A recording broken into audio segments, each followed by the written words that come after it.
សូមថ្វាយបង្គំ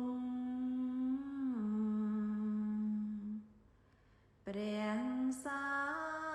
ម្ពុទ្ធប្រសើរបំផុតក្នុងលោកកាជាគ្រូនៃមនុស្សនិងទេពតាទ្រង់ត្រាំងទាំងស្នាប្រដៅសัตว์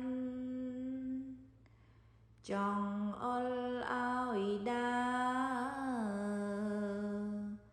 ផ្លូវកណ្ដាលមាគ៌ាត្រកាលអាចកំចាត់ទុកភ័យចង្រៃឲ្យខ្ចាយបាត់អាចកាន់សង្សារទុកបានសាសនាព្រះអង្គនៅ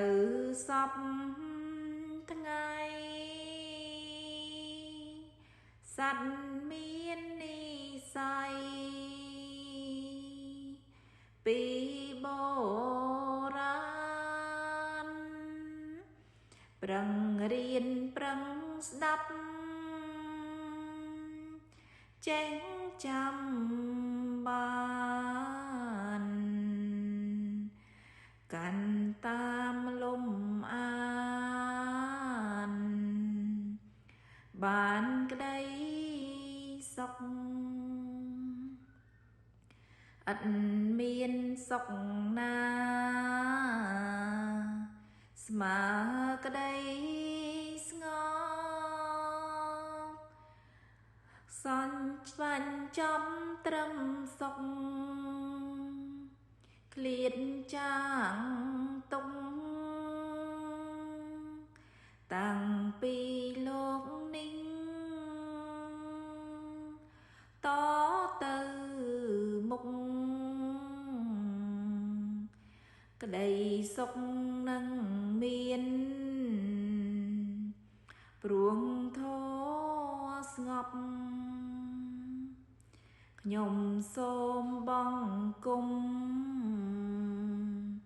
ឆ្ពោះព្រះធម៌ព្រះសង្ឃបវរទាំងគ្រប់សពរួមជាត្រៃរណគួរគោរពជាម្លប់ត្រជាក់នៃលោកកាព្រះរូបព្រះធាតុនៃព្រះពុទ្ធវិសុទ្ធតាមអង្គ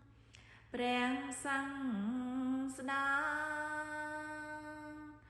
សូមគុណត្រៃរតន៍ជួយខែមរាឲ្យបានសុខា